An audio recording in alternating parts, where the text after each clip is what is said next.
Alright, what's shaking everybody? This is Nick, and welcome to something different on the channel. A real video that's not just a Let's Play.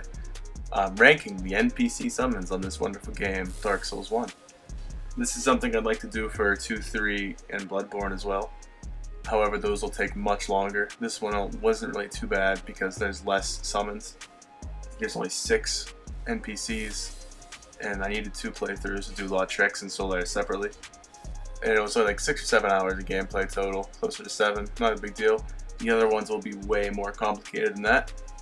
So I'm going to be ranking them. They're in the order that they're presented from best to worst. Leroy being first, and at the end I'll go in overall with the rankings. So number 10 is Paladin Leroy. He's not even number 10, he's number 6.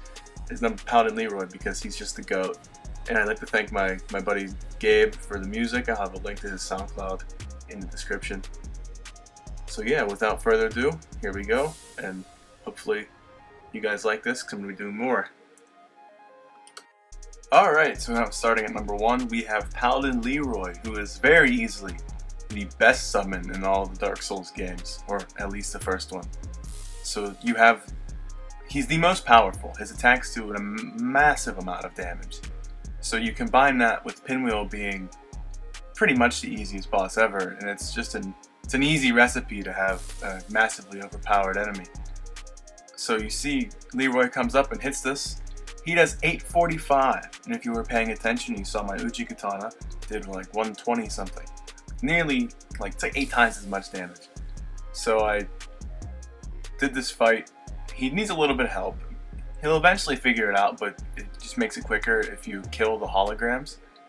So you'll see here in a minute, once the fight gets started here. Pinwheel splits up into 3. Leroy, that's the real one. Leroy has some trouble finding him, so he just kind of walks around with the shield up like they all do. So I also have some trouble hitting them. So we take out these 2, and then all that's left over is the real one, and we get to see Leroy's damage in real time. And here we go, he does about 80% of the damage in 1 hit. So Leroy takes 2 hits to kill it. If he did a strong attack, maybe it'd only be 1. He's undoubtedly a 10 out of 10 and the best in the game. So next up, we have Witch Beatrice. So Beatrice is an interesting NPC in that her summon signs are fairly hidden, so I have a feeling that blind players probably wouldn't find them very easily. I don't remember if I did or not, I'm pretty sure I didn't. But you can see she has some focused problems here, how she kind of looks at you instead of the boss. This happens a couple times in the fight. She does join the club of NPCs that are very capable of killing the boss by themselves. And she really isn't never in any danger of dying. She's quite good. And she only takes like 5-6 hits to kill the boss. So she's actually so good that the Moonlight Butterfly is typically the first boss that I do in a playthrough, even before Taurus. I'll get the Grass Crest Shield and then come up through and then do Moonlight Butterfly, just because she handles this boss so easily. So I feel like with her with the 4 Kings is a little worse, and it's a shame because she's so good here, but she really is kind of bad for the 4 Kings. Like, she's not a detriment. Like, with this boss, she's a 10 out of 10. This is an easy 10. With the 4 Kings, she's not a hindrance, but she's not really that much of a benefit, because a big utility with summons on this game I've found is that they pull aggro away from the boss, so you get a chance to recover. Like Ornstein and Smo, when you summon Solaire, he'll handle one of them and you've handled the other one, so you're not as overwhelmed. She doesn't really do any of that here because she just kind of stands away and holds her shield up and strafes. And her attacks don't really do a whole lot of damage. She does about as much as an R2 would do with my buff right now. And my damage output is pretty good in this fight because I'm using a buffed plus 13 Uchi Katana with 40 dex, because this was the last Great Soul I got. So we were able to do 3 Kings. But I don't really think much of that was due to her help, because I'm just had a good character, and I fought this boss a whole lot, so it's not that big of a deal. I give her like a 6 or a 7 out of 10. We'll go with a 6 out of 10 for this one, which brings her up to a 16 out of 20, which is an 8 out of 10 for overall for Beatrice. So she's 2nd place right now. She's not bad, but next up we have the man, the myth, and the legend, the Black Iron Targus, who has a reputation for being good at killing the Iron Golem. However, I feel like he really isn't that great. It's about a 50-50 shot sometimes. I found that he's actually going to kill the Iron Golem. Maybe it's a little more than 50-50. As a live streamer I watch who every time he has challenge runs, every run he lets Targus try to kill him. It really seems like that the Golem kills him more. And you see he gets a little bit of cold feet here, so I have to come over here and convince him a little bit to come join me. Classic Dark Souls 1 AI. It's alright, no big deal. And he enters the fight and gets a choke slam immediately for his troubles. So Targus is a really great summon because of his damage output. You can see my R1s at this point, we're doing 25 damage to the Iron Golem. And that's because the Uchigatana has a decently low damage output because it kind of relies on bleed a little bit towards the beginning of the game. So his damage output is definitely appreciated, and he can stagger the giant too. That is when he hits. He's not great at hitting windows, like he'll miss there. And whenever the giant gives him an opening, he'll just kind of sit there and stare at it. Or maybe he'll do a shield bash, which is always just wonderful. But overall, I do think he probably would have taken it out this time. I mean, not like I helped very much. I'm doing 0 damage pretty much. So most of this is on Targus' hands. So it's really slow-paced boss. So if you summon Targus and you know how to dodge, you're pretty much straight. Like, there's no way you're losing here. So I'll give him an 8 out of 10. So next up, we have the lovely Maneater Mildred, everybody's favorite half-naked barbarian lady. Only available for the Chaos Witch Quelaag boss fight. She deals a large chunk of damage, but she isn't the smartest in the AI department. She likes to hang out in the lava pools that Quelaag spits. She does hit well though. We can see whenever she actually does connect, like right there. She does like a good chunk of damage, takes out one of the little sections. Luckily I still had one of my gold pine resins left over, so I just bought my katana because Quelaag does have a really high damage resistance, similar to the Iron Golem. So I ended up not doing a whole lot of damage, and since Quelaag likes to take her time and kind of walk around, like all the summons do. The summons in this game have a big problem with not engaging, they just kind of walk around. We'll see that the worst on the Gaping Dragon boss fights for both guys that can be summoned there. They're both terrible. That's alright though, because they're good at their other boss. So they're good at 1 out of 2, and Gaping Dragon isn't super hard, so it's not a big idea. So Quelaag, hanging out in the lava, can't be comfortable, doing no damage, so I'm relying on her to get the last hit here. And she almost does, almost. There it is. Good job, man. Mildred. Will give her a 7 out of 10 for taking the boss out pretty well on her own and not dying. So next up on the list is everybody's favorite NPC to kill, Mr. Lautrec. So he's available for the Gaping Dragon and Gargoyles boss fights. So first we'll see him take on the Gargoyles, which he is in the club that can easily decimate the boss on his own without dying.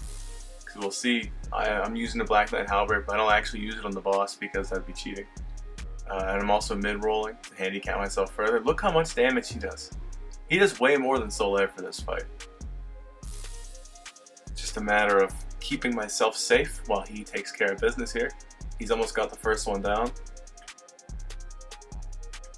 There's not much to say about this. He's just really good. It's a shame how bad he is at the upcoming boss, though.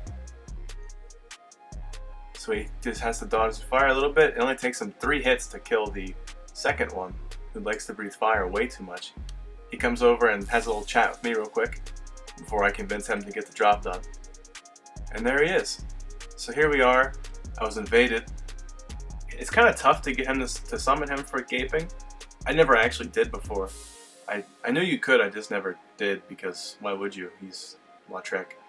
So he's terrible. Him and Solaire are both horrible. You'll see him miss a lot here. He's doing the thing I talk about, how they kind of just stand there. There's a hit. He did no damage. See how little his damage output is?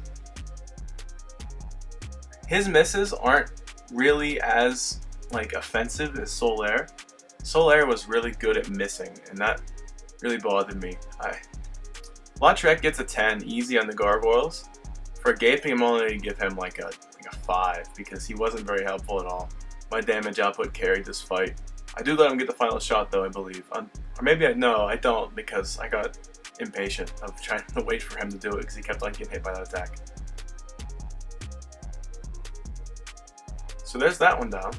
So next we have the Warrior of Sunlight himself, Mr. 5 Bosses, Knight Solaire of Astora. He's a very mixed bag. With the gargoyles here, he's just as good as Lautrec. Lautrec's a little better. Lautrec does more damage, but Solaire has the the benefit of having lightning spears to his advantage. So I do participate here, which is kind of cheap when I think about it, but it wasn't quite even. However, they both do fine, and Solaire could probably take this out on his own if he really wanted to. He does get much lower, which is curious because I'm assisting here, and he still has way less health left over than Lautrec did, I believe. It's a little closer. I think I let him get the last shot, but it was way closer than I feel like it should have been. Next up, we have the boss that Lautrec struggled with so bad, the Gaping Dragon. So I won't mention, it's pretty obvious now, we already saw the Gaping Dragon go down, but I did kill the Channeler. If you don't kill the Channeler, I'm assuming it's going to be a little harder. So he's offensively bad for this fight. I hope I left some clips in of him missing. He does do a little more damage, and he has, again, the ranged attack. But he's just terrible. Nice little dodge roll there. He's a little heavy. It's alright. I'm not judging over here. I'm a little heavy too. But so he comes up. There's a couple of stretches, like he misses, like, he hits there. He gets absolutely whammed by the tail there. So I'm just trying to cut the tail off. And I do when I come around here. He misses with a lightning spear. That's alright, because the dragon was jumping. Tail comes off. Now we can see Solaire. Now it's just shot. And we get 1 miss. 2 miss. Gets stepped on. And we get a block. 3 miss. 4 miss. Can we get a 5th one? No, probably not. But here we go. We get 1, 2. Can we go for a 3rd one, Mr. Solaire? The running attack misses. He's awful. He doesn't do enough damage to back it up either. It's really, this is a boss you just gotta take care of yourself. And I don't show me killing the boss here because Solaire died so early into it. Well, no, not that early into it. I look at it now, but yeah, he does get eaten and he dies. So let's get an F in the chat for the Orange Man. He was eaten by the weird dragon.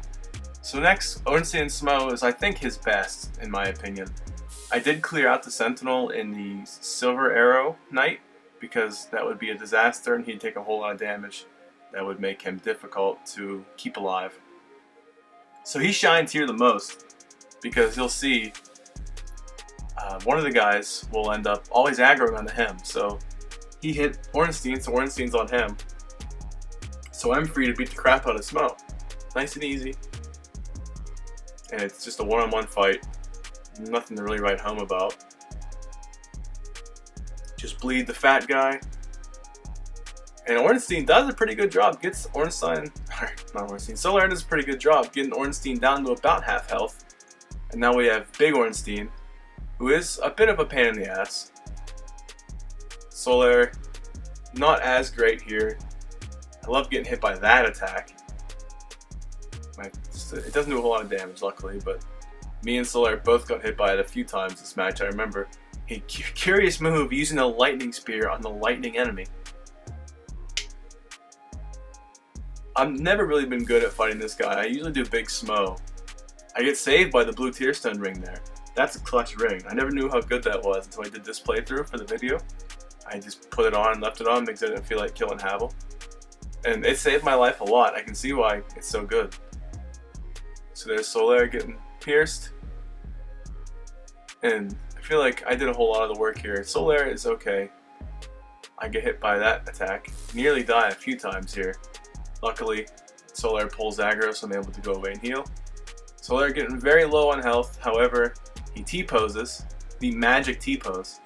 And I knew it was all over once I saw the T-pose come out. And he swats him out of the air, and that's game over for Ornstein.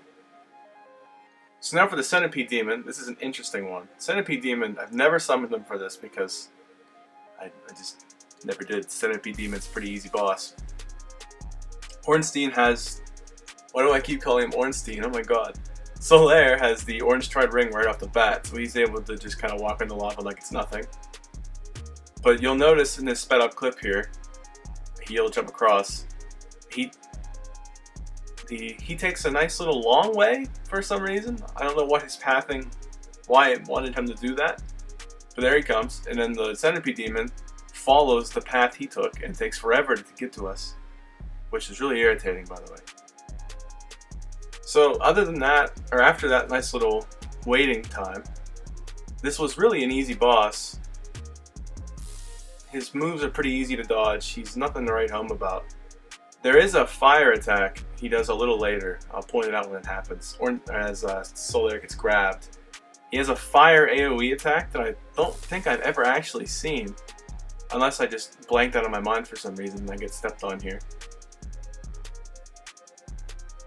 But it is nice to have Solaire to have the aggro, because Centipede Demon can be a little aggressive, and that can be dangerous and for a new player. So he would be great for a new player, I believe. I do want to point out here that this is technically, this can be the last boss you summon him for if you don't save him. So to save him, you need to either do the Daughters of Chaos Covenant to open that door and kill the Sunlight Maggot, or you can scum it like I did and use Poison Mist in front of the door and kill that maggot. So there's the fire attack. I don't remember that. I don't think I've ever seen that attack. But yeah, you just go down that little elevator next to the Daughters of Chaos bonfire, go down it, and then there's the room with the little hallway with the maggots in it, and you just kill them, and Poison Mist through the door, and you'll see the damage tick up, tick up, tick up, tick up, and you kill that one, and Solaire doesn't go insane. However, he is depressed in the hallway, so sad. And finally, the Gwyn fight, which he is not good in, unfortunately. I was really hoping he would be, but he's not. So I start the fight nicely. That's an easy to parry attack. Soften him up for old Solaire here. Solaire hits him with a Sunlight Spear, which does nothing because it's Lord Gwyn. But I'm just gonna let him off the hook for that one. He does do a lot of damage. Solaire does way more than I expected him to do, hitting him with his little Sunlight Spear sword. However, he gets backed up into a corner here, and he's not gonna win trading blows with Lord Gwyn, unfortunately for us. So he gives a good effort. If I had interjected a little more, he probably would have survived. But there's no reason to, because the story can't continue, obviously, because the game's over after you kill Gwyn. And finally, we have the worst summon in the game. Maybe even out of all the Dark Souls games, the great Grey Wolf Sith. For the Manus boss fight, you have to fall through the invisible floor and save him from the humanities to summon him here. He's terrible. He does like no damage. He barely holds aggro. And he just gets the shit beaten out of him. He's completely worthless. So worthless that, I mean, I had so much trouble. Manus is a boss I'm really bad at. And I'm a man enough to admit that. For when I do, like, I speedrun the game, like, not all bosses, any percent, and I'd never see this guy. And like, if I had to permadeath against this dude, it would take me so long. Eventually, I did get him down. I died in this run though. And I had a change of heart. This is one of the last ones I recorded. I had a change of heart and decided, hey, it might look pretty good if I take off the HUD, right? And I only did it once. So it just kind of looks like an outlier clip, and I hate that. Here it is right here. I summoned Sif. He doesn't hold aggro at all. The moment you if you breathe in Manus' general direction, he's gonna come slap the shit out of you. And Sif doesn't apparently breathe in his general direction at all. He just gets like indirect hit all the time and does nothing. He's an easy 0 out of 10. He might be the only 0 out of 10. Because like Solaire and Lautrec for gaping, they're aggressively bad. But they did damage, and they sort of helped a little bit. Lautrec did. Lautrec survived, at least. Solaire didn't, obviously, but they did something. So Sif is, like, look at him over there. He's just hanging out. I could maybe give him a half a point because he sits down like a good boy at the end of the fight, but that's not good enough. Not good enough. He's really got to work on this. There really isn't a lot to say about this fight. This fight's terrible. I hate Manus. I'm not good at it. I need to practice him a little bit. Like, I don't know, put God mode on a character and just kind of mess around and try and dodge. I get caught healing, which is just my favorite thing to get caught doing. Somehow avoid that arm drag. Get this fucking shit smacked out of me once again. And Sif is nowhere to be found. He's over there doing his taxes or something. Look at him. He's you can just barely see his sword poking into the frame. He's just a 0 out of 10. I don't even know why you can summon him. Like there must be a lore reason behind it. But whatever it is, he's inexcusably bad. And I hate this attack. I'm no good at dodging it. I have a bad habit on this game of trying to roll through attacks instead of dodging them. Blocking them. Like that one I should have just blocked, but I didn't. So the bad man eventually goes down, and Sif sits down like a good boy, which is the only redeeming part of this boss fight whatsoever. There it is. Look, wait for it, wait for it. Good boy. Alright, and here we have our final rankings. Starting in at number 1, Paladin Leroy, the best by far, but it's a shame he invades us later on. 10 out of 10. Witch Beatrice, she's absolutely incredible for Moonlight Butterfly, the second best overall in my opinion. And she's okay for the Four Kings, not bad in any way, but not also super great. Serviceable, 8.5 out of 10. Black Iron Targus, he's fantastic, and he would be a 10 if he didn't die a lot. It's like 60-40, maybe 70-30, and he doesn't die. So Mildred is 4th. She's pretty good against Quelaag, and I implore you to not Google search her. And if you do, please don't scroll down. Biggest mistake I've ever made. Lautrec is coming in at number 4. He's amazing for the gargoyles and bad for gaping, similar to Solaire, but he is a little bit shifty, 6 out of 10. Solaire the Sun Man, he's fantastic for the gargoyles and Ornstein and Smo, very bad for gaping and Gwyn, and he's decent for Centipede, 5 out of 10. And coming in at last, the great Grey Wolf Sif, or should I say the Bad Wolf Sif, because he's a 0 out of 10. However, he is a very good dog. So that's the rankings here.